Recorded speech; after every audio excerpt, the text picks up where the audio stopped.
भारतीय जहाज़ों ने यूं तो रात की तारीकी में पाकिस्तानी हदूद में घुसकर दरख्तों को निशाना बनाया था, लेकिन इससे हर पाकिस्तानी को बेबसी और बेइज्जती का एहसास होने लगा था। लेकिन सिर्फ 2 दिन के वक्फे के बाद पाकिस्तानी शाहीनों ने जिस तरह भारत को उसकी औकात याद करवाई और दरख्तों के जवाब में जिस तरह उसके जहाज़ों को निशाना बनाया, तो इस जवाब ने पाकिस्तानियों को जज्बाती लिहाज से एक नई जिंदगी बख्श दी थी। यह कहानी है फरवरी 2019 की, कि जिसमें पाक फिजाइया ने पूरी दुनिया को हैरान करके रख दिया था।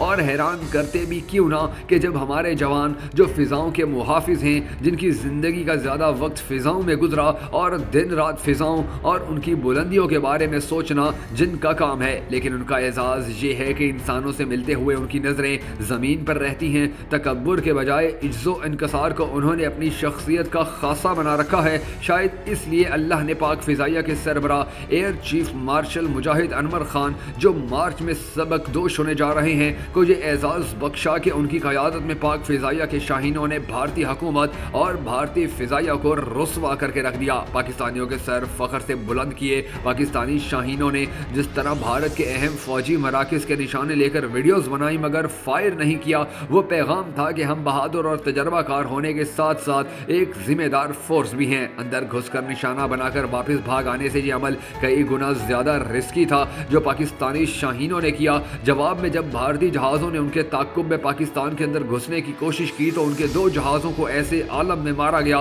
कि एक का पायलट अभिनंदन पाकिस्तानी हदूद में जिंदा गिरफ्तार हुआ। भारतीय तैयारों ने जब पाकिस्तान के खिलाफ कार्रवाई की थी, तो उस वक्त में और पाकिस्तानी एयरफोर्स की कार्रवाई में जमीन आसमान का फर्क था। तब तनाव जरूर था, लेकिन जंगी फिजा नहीं बनी थी। जबकि पाकिस्तानी शाहीनों ने उस वक्त कार्रवाई की जब दोनों तरफ जंगी फिजा बन चुकी थी। बर्री, फिजाई और बहरी अफवाज अलर्ट थी, और जिस वक्त पाकिस्तानी तैयारे कार्रवाई कर रहे थे, तो उस वक्त पाकिस्तानी सरहद पर दर्जनों भारतीय जहाज गश्त कर रहे थे। यूं अपने से कई गुना बड़े और चौकन्ना दुश्मन के खिलाफ इस तरह की कार्रवाई करना बेखतर कूद पड़ा आतिश नमरूद में इश्क वाला मामला था। लेकिन ये एयरफोर्स की उस मनसूबाबंदी का कमाल था कि जिसके बाद हमारे जहाजों और शाहीनों को रत्ती भर नुकसान न पहुंचा, लेकिन भारत के न सिर्फ 2 जहाज गिरा दिए गए, बल्कि जनूनी नरिंदर मूदे के गरूर और तकब्बर को भी हमेशा हमेशा के लिए खाक में मिला दिया गया। नाजरीन, अगर आप गौर करें तो आपको पता चलेगा कि ये कारनामा सर अंजाम देने वाले विंग कमांडर नौमान अली खान और स्क्वाड्रन लीडर हसन महमूद सदीकी तो पाकिस्तानी हीरो हैं ही,